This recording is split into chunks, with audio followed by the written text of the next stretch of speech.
EV9 national news కు స్వాగతం. ముందుగా హెడ్లైన్స్. కొత్త ఓటర్లను గౌరవించండి. భారత పౌరులకు ప్రత్యేక.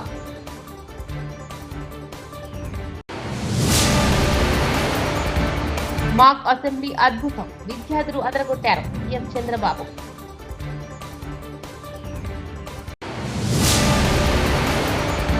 కాంగ్రెస్ పార్టీ బీసీలకు 42% రిజర్వేషన్ ఇస్తామని చెప్పి కేవలం 15% ఇచ్చి మోసం చేసింది కేటీఆర్.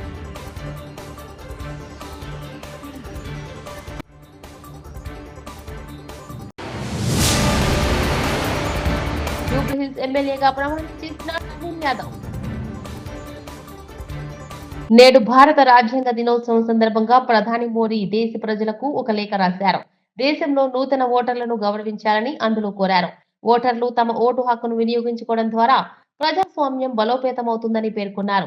18 ఏళ్లు నిండిన కొత్త ఓటర్లను గౌరవిస్తూ పాఠశాలలు, కళాశాలలు రాజ్యాంగ దినోత్సవాన్ని నిర్వహించుకోవాలని ఈ సందర్భంగా సూచించారు మోదీ.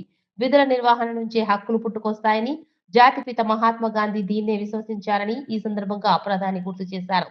విధులను నిర్వర్తించడం అనేది సామాజిక, ఆర్థిక పురోగతికి పునాది వంటిదని స్పష్టం చేశారు. రాజ్యాంగ దినోత్సవం సందర్భంగా అమరావతిలోని అసెంబ్లీ ప్రాంగణంలో విద్యార్థులతో మాక్ అసెంబ్లీ నిర్వహించారు. ఇందులో పాల్గొన్న విద్యార్థులు సభ జరుగుతున్నంతసేపు ప్రజా ప్రతినిధుల్లా మారిపోయారు. వివిధ అంశాలపై చర్చించారు. అధికార, ప్రతిపక్ష నాయకుల్లా మాటల తూటాలు నిలిచారు. నిజమైన అసెంబ్లీని తలపించేలా విద్యార్థులు వ్యవహరించడం హర్షణీయం. మాత్రమే ఉంటాయి. ప్రతిపక్షానికి తగిన సమయాన్ని ఇస్తాను. ప్రభుత్వం నుండి సరైన సమాధానాలు రాబడతాను. సభా గౌరవం కాపాడటం మనందరి బాధ్యత. ఇక సమయం వృధా చేయకుండా సభా కార్యక్రమాలను మొదలు పెడదాం.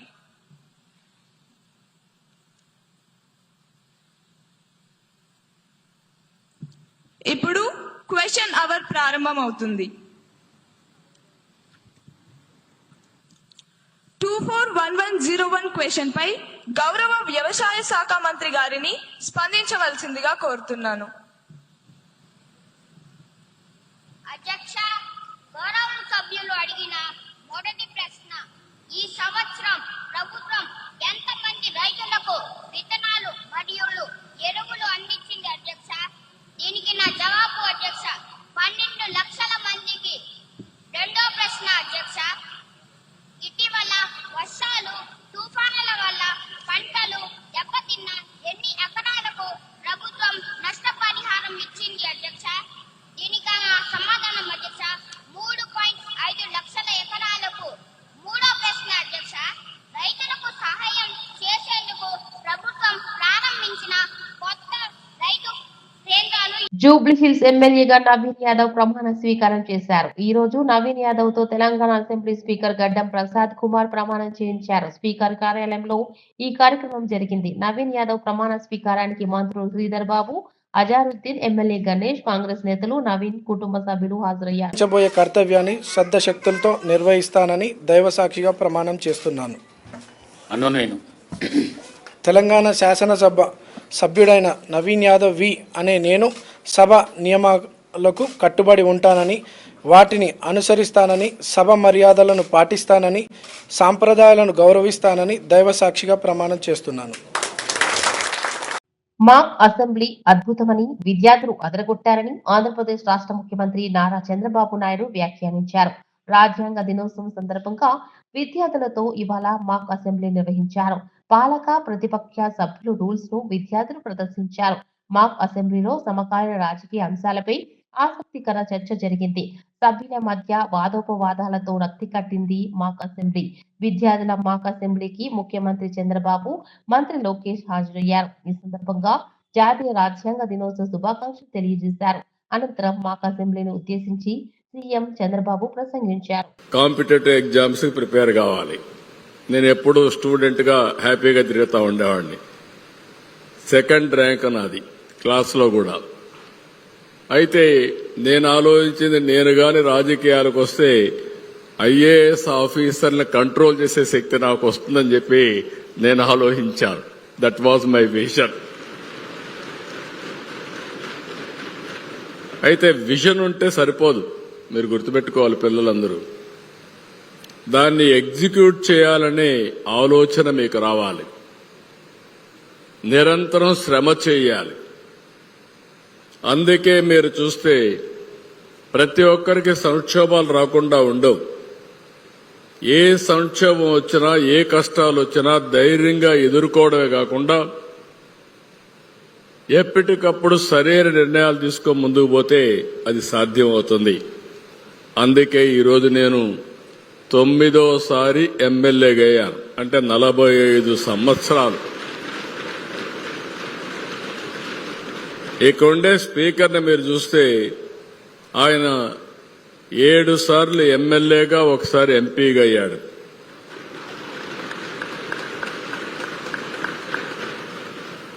ఇంకొక పక్క నేను 30 సంవత్సరాల్లో మంత్రి అయ్యాను. 45 సంవత్సరాల్లో ముఖ్యమంత్రి అయ్యా. 4వ ముఖ్యమంత్రిగా పనిచేస్తున్నా. అంటే ఎందుకు మీకు ఈ విషయం చెప్తున్నానంటే, అతి చిన్న వయసులో నేను ఎమ్మెల్యే అయ్యాను.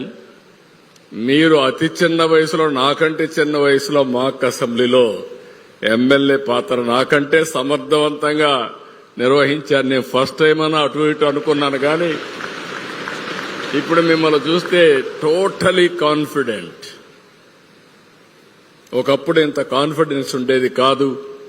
ఈరోజు అలాంటి ఒక నమ్మకం మీ అందరిలో కనపడుస్తా ఉంది. ఆత్మవిశ్వాసం కనపడుస్తా ఉంది. మా ఎమ్మెల్యేలు చాలా మందిని చూశారని తడబడేవాళ్ళు. మీరు ఒక్కరు కూడా తడబడడం లేదు. నేను పైన కూర్చొని వాచ్ చేస్తా ఉన్నా. నేను అదే పనిగా అందరినీ చూశాను. Wonderful performance. మీ కాన్ఫిడెన్స్ కి మరొక్కసారి అభినందిస్తున్నా. మామూలు కాన్ఫిడెన్స్ కాదు ఇది. అయితే మన భారతదేశానికి ఆత్మగా నిలిచిన సంభాల చిత్ర బృందం ఇటీవల వరంగల్లో సందడి చేసింది. నటుడు ఆది సాయి కుమార్ చిత్ర బృందంతో కలిసి భద్రకాళి ఆలయం 1000 స్తంభాల గుడిని దర్శించుకున్నారు. ఆది హీరోగా సంభాల చిత్రాన్ని యుగంధర్ ముని తెరకెక్కించిన విషయం తెలిసిందే. ఈ సినిమా డిసెంబర్ 25న ప్రేక్షకుల ముందుకు రాను.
కాంగ్రెస్ పార్టీ బీసీలకు 42% రిజర్వేషన్ ఇస్తామని చెప్పి కేవలం 17% ఇచ్చి మోసం చేసింది. కేసీఆర్ బీసీలకు 24% రిజర్వేషన్లు ఇస్తే రేవంత్ రెడ్డి కేవలం 17% మాత్రమే ఇచ్చాడు. బీసీలను మోసం చేసినందుకు రేవంత్ రెడ్డి, రాహుల్ గాంధీ 2 చెంపలు వేసుకుని క్షమాపణ చెప్పాలి. ఇంత మాత్రం దానికి 160 కోట్లు ఖర్చు చేశామని చెప్పి కులగణన సర్వే చేసి రాహుల్ రేవంత్ మోడల్ అని బిల్డప్ కొట్టడం దేనికి? పార్టీ గుర్తు లేకుండా జరిగే ఎన్నికల్లో పార్టీ పరంగా రిజర్వేషన్లు ఇస్తామని అబద్ధాలు చెబుతున్నారు. ఇంత దారుణంగా మోసం చేసిన కాంగ్రెస్ పార్టీకి బీసీ ప్రజలు ఖచ్చితంగా బుద్ధి చెప్తారు. ఏదైనా ఉందా నాకే తెలియదు. మరి నేను ఇంకొక మాట కూడా అడుగుతున్నా. 42% అని చెప్పి కులగణన అని చేసి దానికి 160 కోట్లు ఖర్చు పెట్టి దానికి మళ్ళీ రాహుల్ గాంధీ కితాబులు ఇచ్చి ఇది రేర్ మోడల్. రేర్ అంటే ఏందట అంటే రాహుల్ రేవంత్ మోడల్ అట. రేర్ మోడల్ అని పెట్టి దానికి కాంగ్రెస్ వర్కింగ్ కమిటీలో తీర్మానం పెట్టి ఓహో రేవంత్ రెడ్డి ఆహా కాంగ్రెస్ అని ఊదరగొట్టి ఇలా పీకింది చివరికి. ఏం చేసినావు? 42% రిజర్వేషన్లను నమ్మబలికి బీసీల ఓట్లు కొల్లగొట్టి ఇవాళ 17% పరిమితం చేసినందుకు ముందు రేవంత్ రెడ్డి 2 చెంపలేసుకొని బీసీలను మోసం చేసినందుకు క్షమాపణ చెప్పాలి. సర్పంచ్ ఎన్నికల్లో ఇవాళ ఏ అరాచకమైతే చేస్తా ఉన్నారో, కొన్ని మండలాల్లోనే బీసీలకు స్థానం లేకుండా, రిజర్వేషన్ లేకుండా చేసి, కొన్ని జిల్లాల్లో కూడా లేకుండా చేసి దుర్మార్గం ఏదైతే ఈ ప్రభుత్వం చేస్తున్నదో దీనికి రాహుల్ గాంధీ క్షమాపణ చెప్పాలి. ఎందుకంటే బీహార్ ఎన్నికల్లో రాహుల్ గాంధీ అబద్దం చెప్పిండు. తెలంగాణలో మేము చేసేసినాం, 42% ఇచ్చేసినాం అని బీహార్ ఎన్నికల్లో చెప్తాడు, ఢిల్లీలో చెప్తాడు. అందుకే తెలంగాణ గల్లీల్లో ఉండే మా బలహీన వర్గాల సోదరులకు నా ప్రార్థన, దయచేసి కాంగ్రెస్ పార్టీ మిమ్మల్ని ఏదైతే నమ్మించి గొంతు కోసిందో బుద్ధి చెప్పండి. ఇవాళ పార్టీ రహితంగా జరిగే ఎన్నికల్లో సిగ్గులేదు ముఖ్యమంత్రికి, మంత్రులకు. పార్టీ రహితంగా జరిగే ఎన్నికల్లో పార్టీ పరంగా రిజర్వేషన్లు ఇస్తారట. ఆ ఎన్నికల్లో పార్టీ గుర్తే లేకపోయా. అసొంటప్పుడు నువ్వు పార్టీ పరంగా రిజర్వేషన్లు ఆడికెళ్ళిస్తావు అంటే నమ్మితే ఇక ఎన్ని అబద్దాలు చెప్తారంటే వాళ్ళకు నిజంగా వాళ్ళ నోర్లకు మొక్కాలే. మళ్ళొక్కసారి ఇవాళ వీళ్ళ నిజరూపం బయటపడ్డది. వీళ్ళు ఇన్నాళ్లు బీసీల కోసం కార్చిన కన్నీళ్లు మొసలి కన్నీరు అన్నది బయటపడ్డది.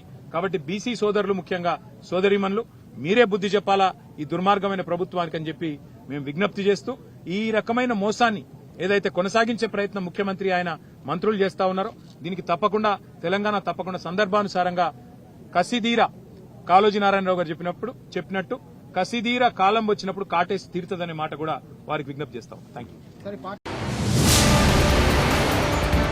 కొత్త ఓటర్లను గౌరవించండి. భారత పౌరులకు ప్రత్యేక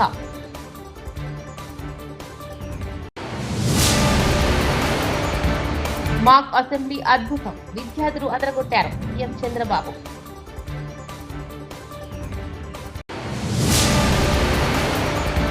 కాంగ్రెస్ పార్టీ బీసీలకు 42% రిజర్వేషన్ ఇస్తామని చెప్పి కేవలం 15% ఇచ్చి మోసం చేసింది. కేటీఆర్.